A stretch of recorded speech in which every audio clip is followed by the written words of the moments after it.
Steph took this game as, nigga, I don't need you. All right? That's how I looked at it. I looked at it as, you my nigga, and I'm happy we did this together, and I asked you to stay. All right, bet you didn't want to stay. Let's do what we got to do. Klay, he shot decent, but it wasn't nothing that I didn't expect from Klay. He coming back home. He did shoot 50% from three, 7 for 17 from the field. But it came down to the big dog, Steph Curry, 37 points.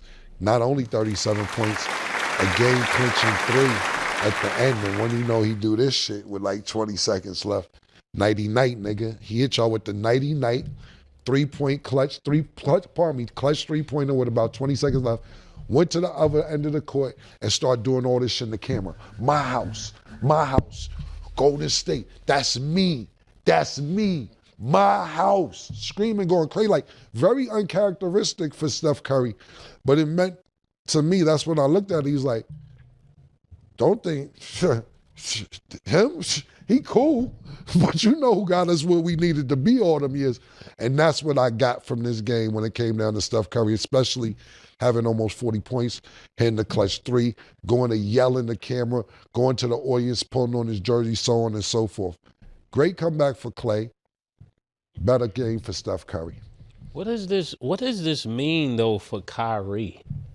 Are we ready to say that that there's a difference between Curry and Kyrie right now? Because you know when people speak, everybody still speak of Kyrie like Kyrie and Curry is on the same level. But I'm just asking because I have an opinion on this. It's a fair question. I want to know what you think. I think Kyrie is still just Kyrie. I think Steph is obviously the greatest shooter of all time. But when we talk about Kyrie, he's just somebody special. And I think tonight it was one of those things to where everybody said, let's get Klay in motion. You know, when you go back for the first time, you want somebody to play good against their old team.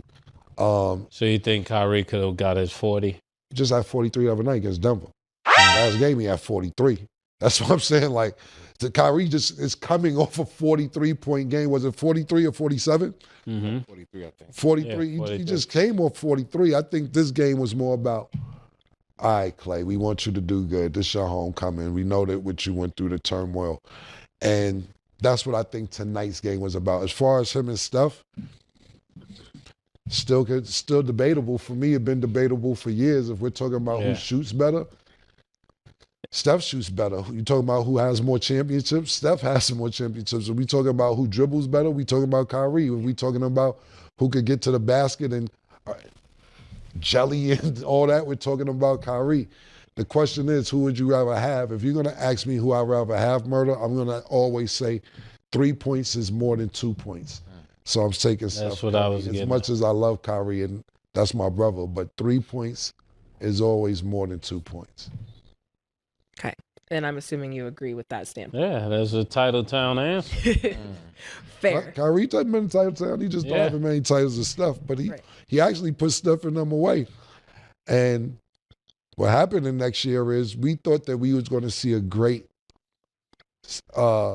legacy between Cleveland and Golden State, because the first year Golden State won, Kyrie was hurt and Kevin Love was hurt. The next year when Cleveland won, Kevin Love and Kyrie wasn't hurt. That was the season when Bron cheated, right? Cheated doing what? Draymond got him kicked out.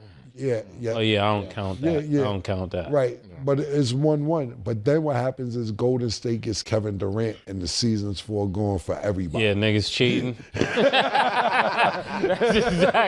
exactly what.